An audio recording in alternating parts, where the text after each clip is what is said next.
ಶುಭ ಸಂಜೆ ಮತ್ತು good evening ಎಲ್ಲರಿಗೂ.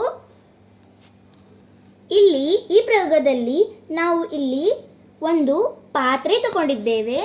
ಅದರಲ್ಲಿ ನೀರಿದೆ ಮತ್ತು ಅದರಲ್ಲಿ ನಾವು ಸ್ವಲ್ಪ ಕಲರ್ ಆ್ಯಡ್ ಮಾಡಿದ್ದೇವೆ ಮತ್ತು ಅದರಲ್ಲಿ ಮೇಣದ ಬತ್ತಿಯನ್ನು ಇಟ್ಟಿದ್ದೇವೆ. ಅದಕ್ಕೆ ನಾವು ಈಗ ಉರಿಸುತ್ತೇವೆ.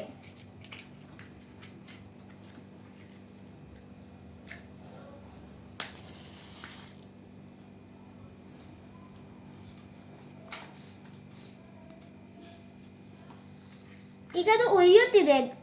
ಅದರ ಮೇಲೆ ನಾವು ಒಂದು ಗ್ಲಾಸ್ ಬೋರಲ್ ಆಗಿ ಹಾಕುತ್ತೇವೆ. ನೀವು ನೋಡಬಹುದು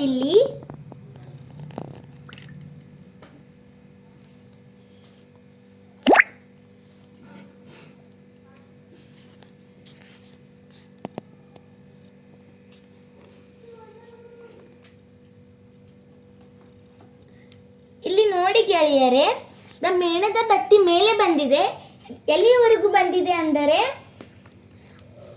ಆಕ್ಸಿಜನ್ ಎಲ್ಲಿವರೆಗೂ ಇದೆ ಅಲ್ಲಿವರೆಗೆ ಇಷ್ಟೇ ಬಂದಿದೆ. ಇದು ಇನ್ನ ಮೇಲೆ ಏಕೆ ಬಂದಿಲ್ಲ ಅಂದರೆ ಇಲ್ಲಿ ಬೇರೆ ಅನಿಲಗಳು ಸೇರಿಕೊಂಡಿವೆ.